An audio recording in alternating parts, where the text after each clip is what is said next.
ಬ್ರೆಡ್ಡನ್ನು ಉಪಯೋಗಿಸಿ ಇವತ್ತೊಂದು ರುಚಿಕರ ತಿಂಡಿ ಮಾಡೋಣ. ಮಕ್ಕಳಿಗಂತೂ ತುಂಬ ಇಷ್ಟ ಆಗುತ್ತೆ. ಮಕ್ಕಳು ಶಾಲೆಯಿಂದ ಬಂದಮೇಲೆ ಏನು ಕೊಡೋದು ಅಂತ ಯೋಚನೆ ಮಾಡ್ತಿರುವಾಗ ಅಪರೂಪಕ್ಕೊಮ್ಮೆ ಈ ರೀತಿಯ ತಿಂಡಿ ಮಾಡಿಕೊಡಿ. ಮಕ್ಕಳಿಗೆ ಖುಷಿ ಆಗುತ್ತೆ, ಇಷ್ಟಪಟ್ಟು ತಿಂತಾರೆ. ಹಾಯ್ ಫ್ರೆಂಡ್ಸ್, ಎಲ್ಲರಿಗೂ ನಮಸ್ಕಾರ. ವೆಲ್ಕಮ್ ಟು ಸಂತೃಪ್ತಿ ಕಿಚನ್. ಬ್ರೆಡ್ ಒಂದಿದ್ದರೆ ಮನೇಲಿ ಉಳಿದಿರೋ ಸಾಮಗ್ರಿಗಳೆಲ್ಲ ಮನೇಲಿರೋವಂಥದ್ದನ್ನೇ ನಾನು ಇಲ್ಲಿ ಯೂಸ್ ಮಾಡಿದ್ದೇನೆ. ಯಾವುದೇ ಚೀಸ್ ಆಗಲಿ ಅದನ್ನೆಲ್ಲ ಯೂಸ್ ಮಾಡಿಲ್ಲ. ನೀವು ಇಷ್ಟ ಆದರೆ ಮಾಡ್ಬೋದು.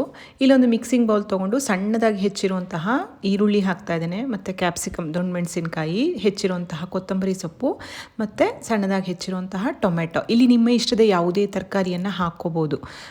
ಕ್ಯಾರೆಟ್ ತುರಿದು ಹಾಕ್ಬೋದು, ಹಸಿ ಬಟಾಣಿ ಇದ್ದರೆ ಅದನ್ನು ಸಹ ಬೇಯಿಸಿ ಹಾಕ್ಕೊಳ್ಳಿ.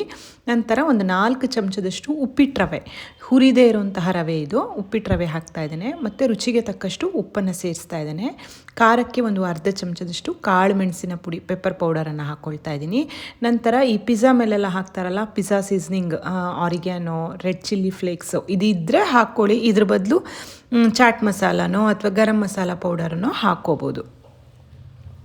ನಂತರ ಒಂದು 2 ದೊಡ್ಡ ಚಮಚದಷ್ಟು ತಾಜಾ ಮೊಸರನ್ನು ಸೇರಿಸ್ತಾ ಇದ್ದೇನೆ. ಮತ್ತು 3 ಚಮಚದಷ್ಟು ಟೊಮೆಟೊ ಕೆಚಪ್ಪನ್ನು ಹಾಕ್ತಾ ಇದ್ದೇನೆ.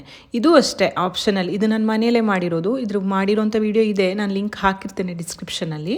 ಇದನ್ನು ಹಾಕಿಬಿಟ್ಟು ಚೆನ್ನಾಗಿ ಮಿಕ್ಸ್ ಮಾಡ್ಕೊಳ್ಳೋದು. ಅಂದರೆ ನಿಮಗೆ ಈ ಗಟ್ಟಿ ಹದಕ್ಕೆ ಬರಬೇಕು, ಬ್ರೆಡ್ಡಿನ ಮೇಲೆ ಹಚ್ಚೋಂತಹ ಹದಕ್ಕೆ ಬರಬೇಕು. ಬೇಕಿದ್ದರೆ ಚೂರು ನೀರನ್ನು ಸೇರಿಸ್ಕೊಳ್ಳಿ, ತುಂಬ ತೆಳು ಮಾಡ್ಕೊಳ್ಬೇಡಿ, ಸ್ವಲ್ಪ ದಪ್ಪನೇ ಇರಲಿ. ಇಲ್ಲಿ ನಾನು ಬ್ರೆಡ್ಡನ್ನು ತೊಗೊಂಡಿದ್ದೀನಿ, ಮಿಲ್ಕ್ ಬ್ರೆಡ್, ಮಾಮೂಲಿ ಬ್ರೆಡ್ಡನ್ನೇ ತೊಗೊಂಡಿದ್ದೀನಿ. ಇದು ಬೇಡ ಅಂತಾದರೆ ನಿಮಗೆ ಅಂಗಡಿಯಲ್ಲಿ ವೀಟ್ ಬ್ರೆಡ್ಡು, ಮಲ್ಟಿಗ್ರೇನ್ ಬ್ರೆಡ್ ಎಲ್ಲ ಸಿಗುತ್ತೆ. ಆ ಥರ ಬ್ರೆಡ್ಡನ್ನು ಬೇಕಾದ್ರೂ ತೊಗೋಬೋದು. ತೊಗೊಂಡು ಬಿಡುವಂತಹ ಬ್ರೆಡ್ಡಿಗೆ ಮಾಡಿರುವಂತಹ ಮಿಶ್ರಣವನ್ನು ಹಚ್ಚೋದು, ಪೂರ್ತಿಯಾಗಿ ತೆಳುವಾಗಿ ಸ್ವಲ್ಪ ಸ್ಪ್ರೆಡ್ ಮಾಡ್ಕೊಳ್ಳಿ.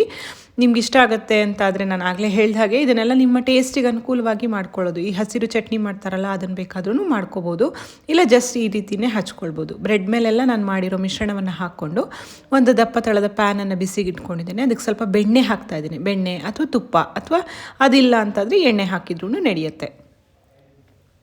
ಆ ಬೆಣ್ಣೆ ಹಾಕಿದ್ಮೇಲೆ ಅದ್ರ ಮೇಲೆ ನಾವು ಮಾಡಿರುವಂತಹ ಬ್ರೆಡ್ಡನ್ನು ಇಟ್ಬಿಟ್ಟು ಒಂದು ಕಡೆ ಚೆನ್ನಾಗಿ ಸ್ವಲ್ಪ ಕ್ರಿಸ್ಪಾಗಿದೆ, ಈ ಬಣ್ಣ ಬಂದಿದೆ ಅಂತ ಆದಮೇಲೆ ತಿರುಗಿಸಿ ಬೇಯಿಸ್ಕೊಳ್ಳಿ. ಈ ಭಾಗನೂ ಸಹ ಸ್ವಲ್ಪ ಕ್ರಿಸ್ಪಾಗಿ ಗರಿಗರಿಯಾಗಿ ಹಾಕಿರುವಂತಹ ರವೆ ಸ್ವಲ್ಪ ಗರಿಗರಿ ಆಗುತ್ತೆ, ಅಲ್ಲಿ ತನಕ ಇದನ್ನು ಬೇಯಿಸ್ಕೊಂಡು ನಿಧಾನಕ್ಕೆ ತೆಕ್ಕೊಂಡ್ರೆ ನೀವು ಬ್ರೆಡ್ ಪಿಜ್ಜಾ ಅಂತಿರೋ ಅಥವಾ ಸ್ಯಾಂಡ್ವಿಚ್ ಅಂತಿರೋ ಏನು ಬೇಕಾದರೂ ಕರಿಬೋದು. ಬಿಸಿ ಬಿಸಿಯಾಗಿ ತಿನ್ನಲಿಕ್ಕೆ ಅಥವಾ ಮಕ್ಕಳಿಗೆ ಲಂಚ್ ಬಾಕ್ಸಿಗೆ ಮಾಡಿಕೊಡ್ಲಿಕ್ಕೂ ಸಹ ತುಂಬ ಚೆನ್ನಾಗಿರುತ್ತೆ. ಬ್ರೆಡ್ ಆರೋಗ್ಯಕ್ಕೆ ಒಳ್ಳೆಯದಲ್ಲ, ಪದೇ ಪದೇ ತಿನ್ನಬಾರ್ದು, ಅದು ಗೊತ್ತು. ಆದರೂ ಅಪರೂಪಕ್ಕೊಮ್ಮೆ ಮಕ್ಕಳಿಗಾಗಿ ಈ ರೀತಿಯ ತಿಂಡಿಯನ್ನು ಖಂಡಿತ ಮಾಡಿಕೊಡಿ. ತುಂಬ ಸುಲಭ ಇದೆ, ಅಷ್ಟೇ ರುಚಿಯಾಗಿ ಸಹ ಇರುತ್ತೆ.